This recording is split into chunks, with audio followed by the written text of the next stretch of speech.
Buenas tardes nuevamente, jóvenes. Soy la doctora Edna Rodríguez Linas. Vamos a ver ahora la continuación, la siguiente parte de la clínica y la terapéutica de los cuidados paliativos que van a estar pues enfocados a la materia de algología. En esta unidad, saben ustedes que corresponde al tema de los cuidados paliativos y pues en este video, en esta clase, estaremos viendo el manejo de los principales síntomas, como la disnea, el dolor, la náusea, el vómito, las escaras, que son síntomas o signos que pudieran estar presentes en algunos pacientes que por la razón que sea se tienen que estar monitorizando o darle el seguimiento, sobre todo brindando los cuidados generales para este tipo de síntomas que les pudieran aparecer posteriormente agregados a una de sus enfermedades. Y bueno, vamos a ver que entonces el tratamiento de un paciente que recibe cuidados paliativos incluye una valoración rigurosa en el marco más general del proceso paliativo. Esta valoración, como ustedes saben y lo hemos manejado desde el principio, toda patología, todo síndrome, todo síntoma que caracteriza el dolor, pues tiene que estar valorado mediante una clínica bien hecha, mediante las pruebas complementarias, mediante escalas que permitan realizar un estudio de las necesidades del enfermo y proponer medidas adaptadas que le queden a cada uno. Recuerden que cada uno de los individuos enfermos o pacientes se tiene que tomar de manera integral e individualizada. Todas estas situaciones que se proponen, pues se van a relacionar principalmente con los síntomas incapacitantes que siente o expresa el paciente. No todos los pacientes nos van a expresar de la misma forma lo que ellos sienten y sobre todo las molestias que pudieran acompañar a una evolución de su enfermedad.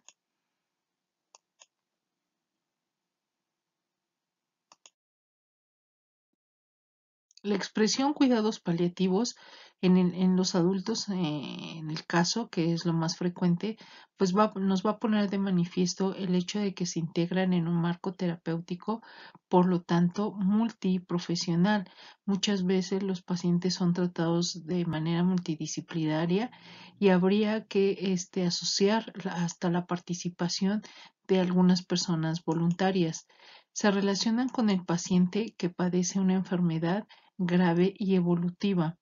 En un marco, también es importante mencionarlo, biopsicosocioespiritual, en donde una persona enferma que vive en un entorno social y familiar, pues también va a depender y va a afectar o a beneficiar las creencias filosóficas o religiosas que el paciente tenga.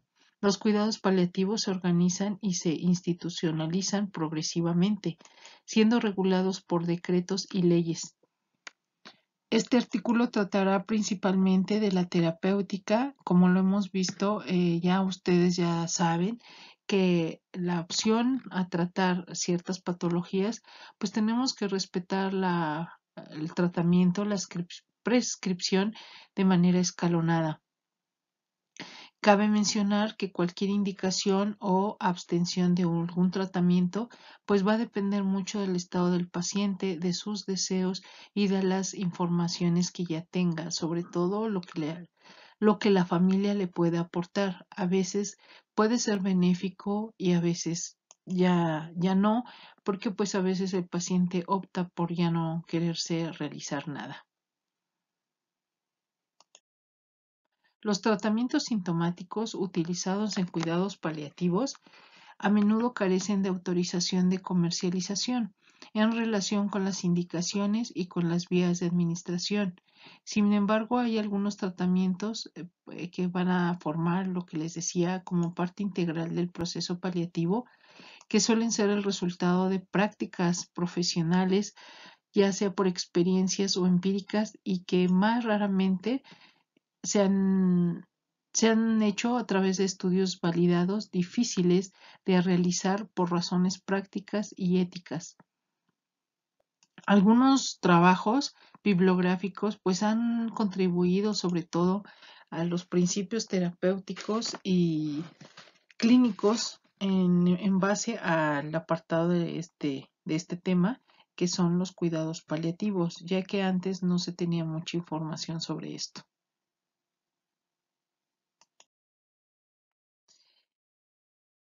Es importante hacer la valoración del dolor porque va a estar basada en 5 preguntas.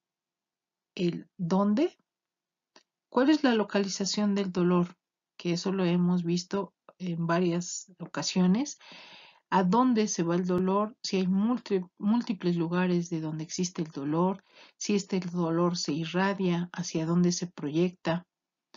La segunda pregunta sería ¿desde cuándo? Es importante indagar la fecha, el cómo se presentó el dolor, es muy importante preguntarlo. La tercera pregunta sería ¿cuándo? ¿Desde cuándo se manifiesta? ¿En qué circunstancias? ¿Hay movimientos que lo cura, que lo aumenta? ¿Se ha dado cuenta que si existe presencia o ausencia de algún síntoma, de alguna circunstancia, de algún factor o no? Los horarios son importantes también porque nos pueden arrojar si es un tipo de dolor mecánico o inflamatorio o que ya el paciente tiene pues mucho tiempo con él o varios meses con él. Los episodios, el cómo es importante preguntar al paciente porque necesitamos indagar la precisión de las características del dolor que pudieran orientarnos hacia un dolor neuropático, como ustedes lo investigaron y lo saben. La descarga, si hay una descarga, si hay presencia de esta descarga eléctrica, si hay una quemadura o fue la sensación de una puñalada, eso es importante porque acuérdense que la percepción ante el tipo de nocicepción que se tenga, pues puede ser un dolor nociceptivo único, puede ser mixto. Esta distinción es importante para adaptar el tratamiento y poder manejar este tipo de dolores. El cómo, que sería otra de las preguntas, consiste también en valorar la repercusión de este dolor en el sueño, las actividades, la moral, etcétera, así como las adaptaciones conductuales del paciente, pues es importante preguntarlo. Y por último, el cuánto. La medida de la intensidad del dolor pues se va a basar en escalas validadas, sobre todo lo que han ustedes conocido, lo han manejado en el manual, pues es la principal que se utiliza, la escala de EVA o escala visual análoga, la escala numérica, que tienen sus ventajas, sus desventajas, y que, por ejemplo, estos tipos de escalas se pueden usar en pacientes que no se comuniquen con mucha facilidad. Tenemos otras escalas como la escala de Algo Plus, la escala Dolo Plus 2, la conductual de valoración del dolor, sobre todo en el anciano, que son escalas ya validadas por la especialidad de geriatría y que pudieran utilizarlas ustedes si las llegaran a conocer pues en esta área. El objetivo de estas escalas no es comparar un enfermo con el otro, quién más siente dolor o quién no siente tanto dolor o qué intensidad tiene este o qué intensidad tiene el otro, sino valorar la evolución, la eficacia de un tratamiento, pues para que el paciente mejore. Aquí nuestra intención es que el paciente sienta el alivio y se sienta reconfortado por su médico. El tratamiento mismo debe ser evaluado y reevaluado tanto en su eficacia como habría que ver si el medicamento o el tratamiento que van a elegir también sea tolerado por el paciente. Algunos de los síntomas que vamos a estar viendo en la mayoría de los cuidados paliativos, pues tenemos aquí los trastornos de la cavidad bucal, la diarrea y el estreñimiento. Hay muchos otros síntomas que aparecen como alteraciones digestivas, pero las más comunes que se presentan de manera repetida, pues van a ser estos. La diarrea, por ejemplo, puede tener una repercusión física, psicológica y relacional relacionada mucho con el paciente.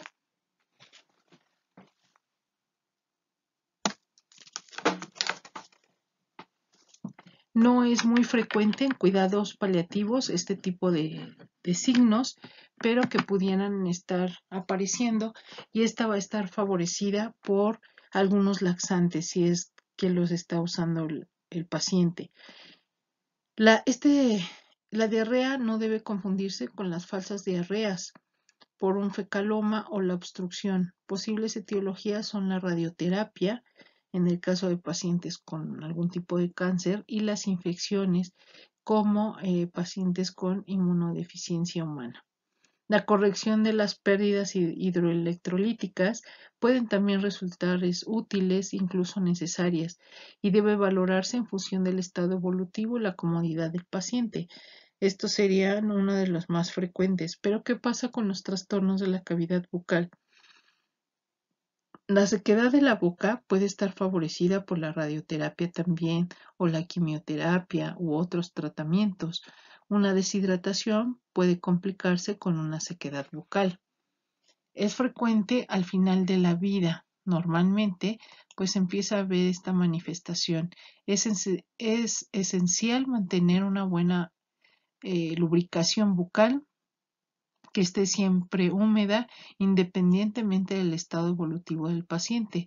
Esto es con la finalidad de que se esté proporcionando la comodidad y favoreciendo la alimentación, que es muy importante que el paciente no la pierda. No obstante, pues algunos de los cuidados de la boca no deben ser traumáticos y han de realizarse con el consentimiento siempre y cuando el paciente esté de acuerdo. El estreñimiento también es una de las alteraciones digestivas que se llegan a presentar para el tratamiento de los cuidados paliativos, porque va a estar favorecido en ocasiones por tratamientos médicos, en particular opioides o en el encamamiento. El tratamiento en particular preventivo se basa en la medida de lo posible, pues en el mantenimiento de cierta actividad física. Hay que ayudar al paciente a que se esté moviendo, que tenga una alimentación rica en fibra y una correcta hidratación. Un masaje se recomienda el marco cólico, ya que esto puede favorecer los movimientos peristálticos, y todo tendría que ser, bueno, en sentido de las agujas del reloj, y que va a poder ayudarle mucho al paciente. También resulta útil, se puede uno ayudar de algunos laxantes y que pueden estar empleados, sobre todo laxantes de tipo osmóticos, como el macrogol. En una sola toma pudiera favorecer este tipo de síntomas.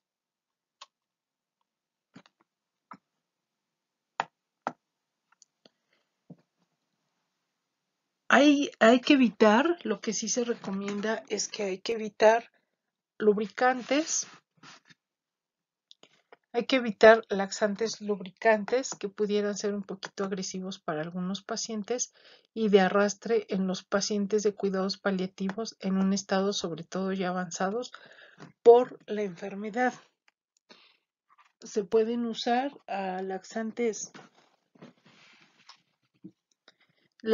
de tipo estimulante, pero siempre y cuando sean cuidados y monitoreados los pacientes, porque habría que vigilar sus cuadros electrolíticos.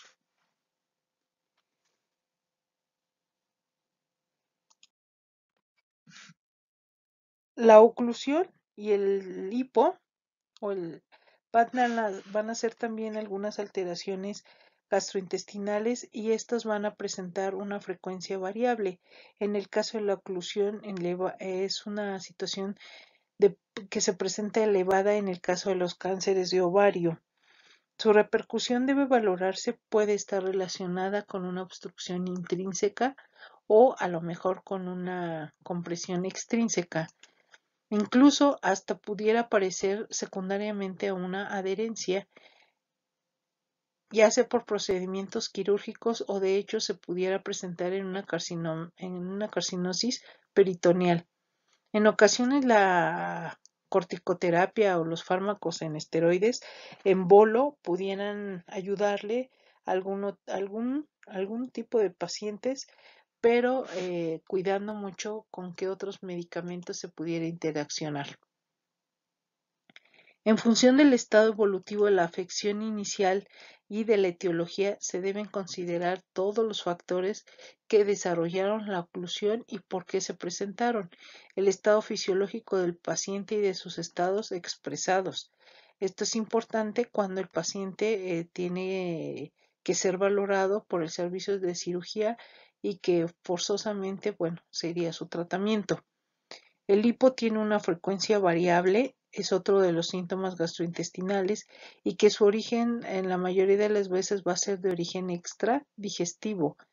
Principalmente el hipo se dice que pudiera tener un origen cerebral y que pudiera ser hasta incluso molesto en la alimentación y el habla y fuente de cansancio, hasta pudiera ocasionar insomnio. Un derrame pleural es una posible causa y la punción puede aliviar este síntoma. El tratamiento sintomático, pues bueno, va a incluir varios tipos de moléculas. Primero, se tendría que valorar el uso de la metoclopramida, que pudiera ser un ayudante para este tipo de trastornos o síntomas. Cuando el hipo es rebelde, el haloperidol se pudiera usar hasta 5 miligramos por vía oral, en donde se puede utilizar este tipo de fármacos para relajar la parte que está ocasionando el estímulo del hipo. El baclofeno es otro producto activo en esta indicación y que puede usarse un comprimido 3 veces al día.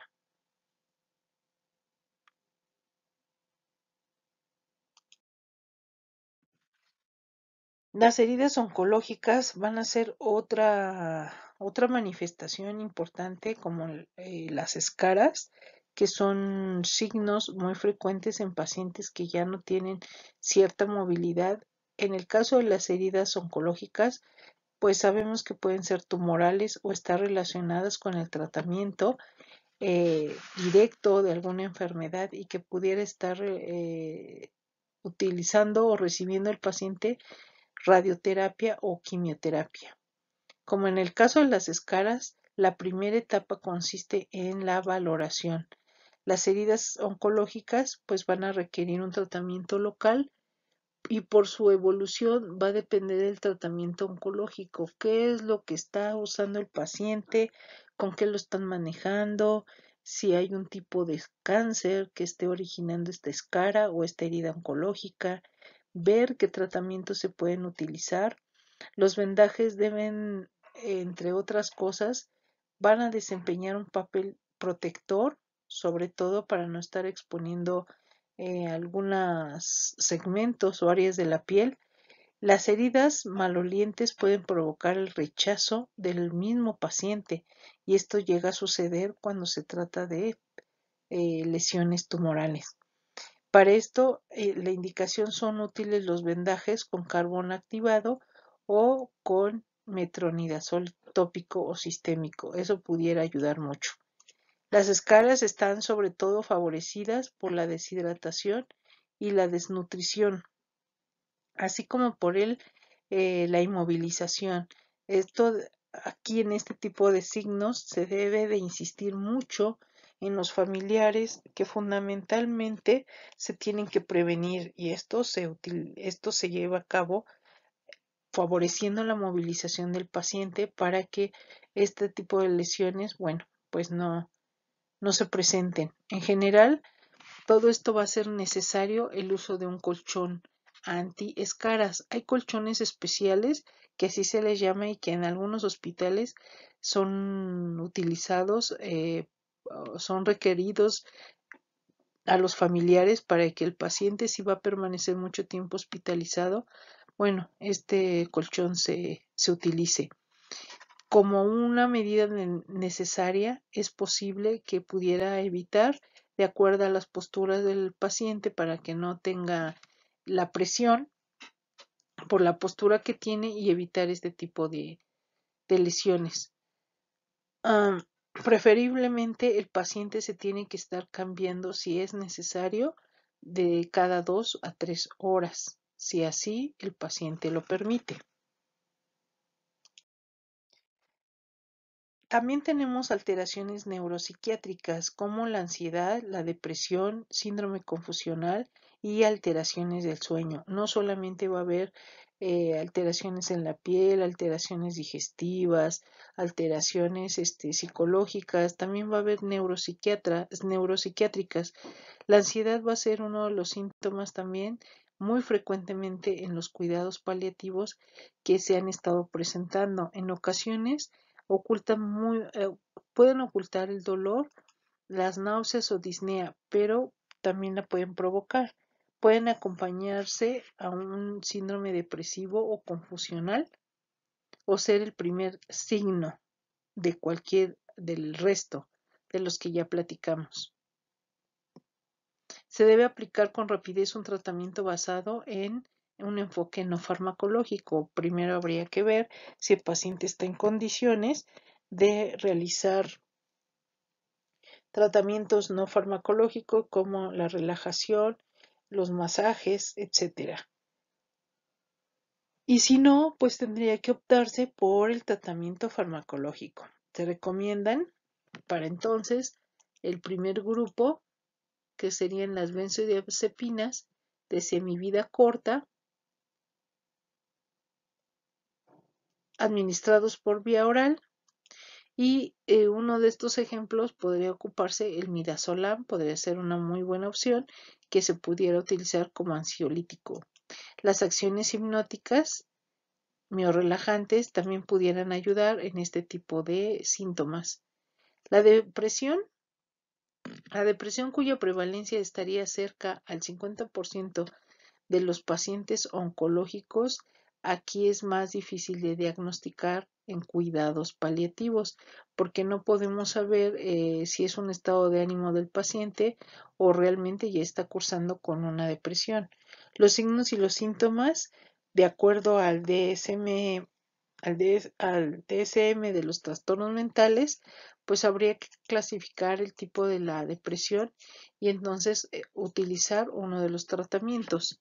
Es fundamental la ayuda de un psiquiatra o psicólogo para este tipo de alteraciones. Existen importantes factores de riesgo como la existencia de un síntoma de la dependencia, la pérdida de las relaciones sociales, si el paciente siente que ya perdió amigos, familia, el miedo al qué va a pasar con la familia, si es un paciente que siente que va a dejar problemas, todo esto o que está haciendo una carga para su familia, todo esto los llena de ciertos temores y pudieran estar entonces desarrollando un estado depresivo. El tratamiento va a incluir la resolución precisamente de estos problemas y es fundamental escuchar y tener en cuenta al paciente, sobre todo del entorno que él está viviendo. También puede existir el síndrome confusional. ¿Y a qué se refiere eso? De acuerdo a la clasificación de trastornos mentales, pues va a presentar una frecuencia, pero solamente en personas que ya tienen fase terminal, que están cursando con una última etapa de su enfermedad y que va a estar asociada con algunas conductas, algunas alteraciones cognitivas, que pudiera estar cursando con irritabilidad, cambios del estado de vigilia, etcétera. Estos síntomas van a fluctuar a lo largo del día con una frecuencia vespertina, sobre todo va a ser más notorio en la tarde. El tratamiento va a estar asociado o puede estar relacionado a que el paciente, para empezar, se le tenga que ofrecer un entorno tranquilo, seguro, aportando explicaciones y orientación al paciente. No está indicado de inmediato tratamientos antipsicóticos, sedantes, porque no sabemos cuáles son los factores que están haciendo que el paciente tenga este tipo de situaciones confusionales. En ocasiones resulta útil, incluso urgente, un tratamiento neuroléptico, preferiblemente por vía oral, en particular si existe peligro. Entonces habría que checar bien este tipo de síntomas. También algunas alteraciones que se han presentado en los cuidados paliativos son las alteraciones del sueño. No son muy frecuentes, pero sí se pudieran presentar en función a la enfermedad que pudieran tener los pacientes, sobre todo si están tomando varios fármacos en donde pudieran desarrollar cierta estimulación y estar permitiendo o provocando que el paciente te llegue a tener el insomnio. Entonces habría que ver qué tratamiento se pudiera dar, si puede recibir terapias mejor de relajación y si no, pues entonces estaría dando un tratamiento que se debe de basar en fármacos que pudieran nada más tratar el insomnio, nada más.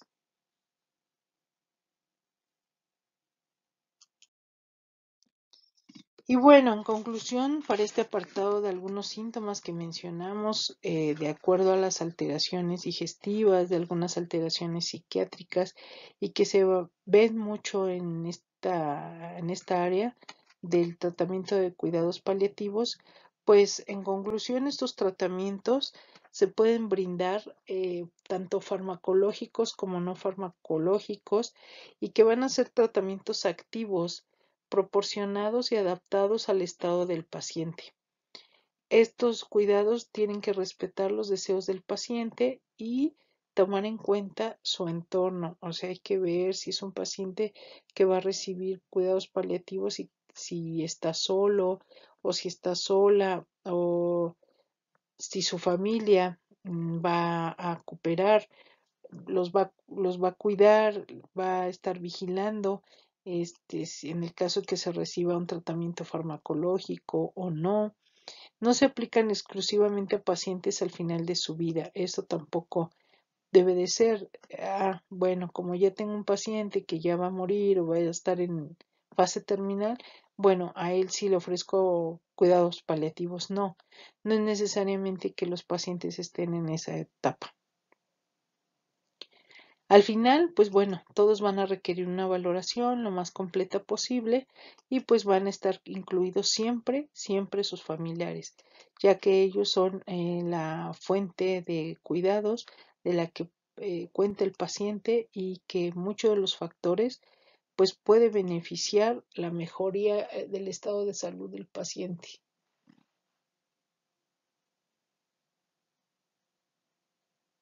Y con este tema termino este apartado con lo referente a la segunda parte de los cuidados paliativos. Eh, Espero que lo hayan entendido y bueno, muchas gracias por su atención.